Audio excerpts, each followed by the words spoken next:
All right, it's time for the market meetup panel. U.S. equities under a little bit of pressure this morning, but the real question is, will CEOs kickstart activity if there's signs of progress on the geopolitical front? Let's bring in our guests. Scott Bauer is the CEO of Prosper Trading Academy, here with us in studio. Scott, good to see you in person. Great to be here. Michael McKerr is also joining, and Alex Coffey.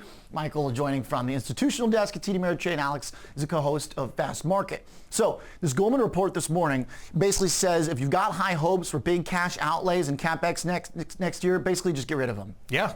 I agree with that. I mean, I think, you alluded to what our CEO is going to do, and I think they have to be prudent. I think they have to be cautious, because if they miss the boat to the upside, that's okay. However, if they miss it on the downside, meaning they go out and they actually spend and they increase their CapEx, and the tariff wars continue to drag on for another 6 months, 9 months, then they're not only are they going to be under the under fire, but the stocks are probably not going to do very well. So they need to be cautious right now. I think Goldman's spot on with this. They say 2% cash spending will rise in 2020. They estimate 2019 will be about -6%. And by the way, a nice little piece for the buyback conspiracy theorists. There's also a piece of data in here.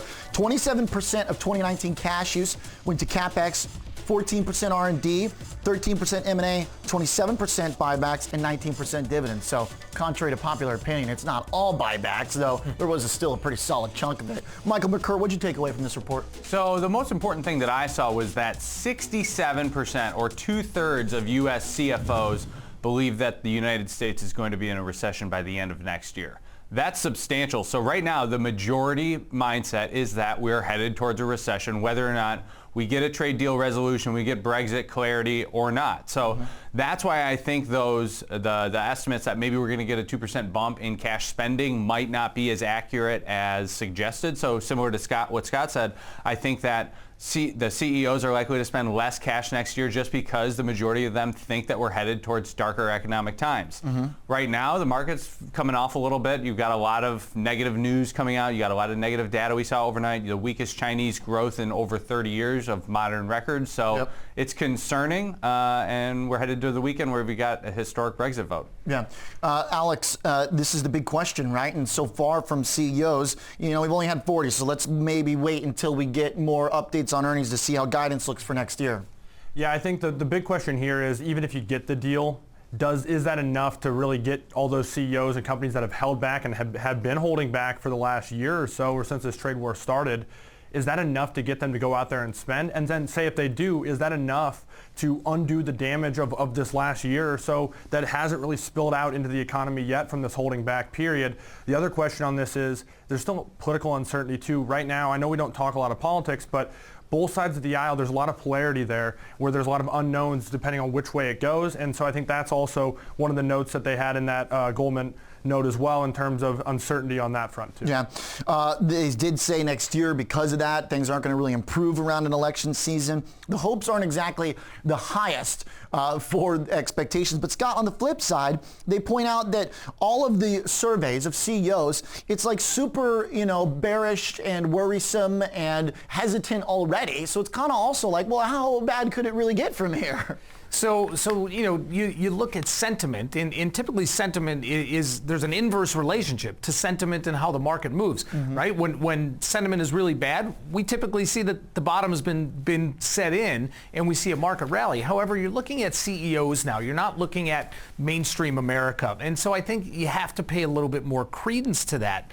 Now, if things were really dire, and I don't think they're dire yet, but why would we see the VIX trading, now it just broke 14, but it's been, in the middle of October with all the political uncertainty, all the geopolitical uncertainty, why would we see VIX trading here? So there is that dynamic of, yes, gloom and doom, however. Right, and then that's where the question is. I mean, as a trader, how do you close the gap on that? Do you say, well, bond vol's high, I want to buy VIX to catch up with bond vol? What do you think, Scott?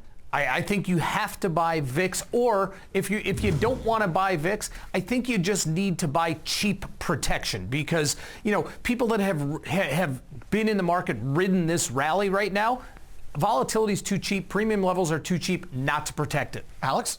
Well, no, I think that that's a good point. It's hard to inventory volatility just because of the rule, and I know we can talk a little bit more about that in fast market if we need to here in about 15 minutes. But the big question for me here is this become a self-fulfilling prophecy, even if there isn't? If you have a majority of CEOs and companies thinking that there's trouble on the horizon, they hold back, well, doesn't matter if there is or not. Recession. Exactly. Yeah. And so that's the real thing.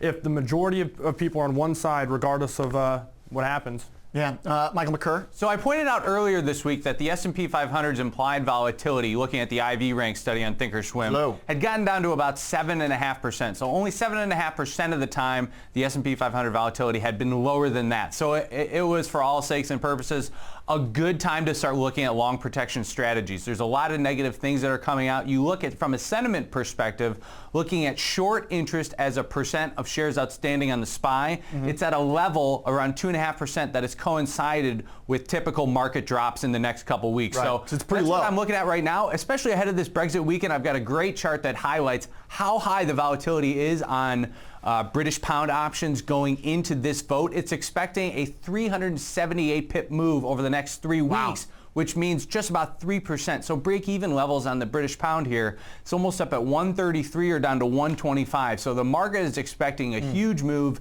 especially over the weekend. Sunday night futures trading is going to be busy. All right. You want to take any risk ahead of this weekend, Scott? I do. And listen, there's an old adage that us old traders have back from the floor.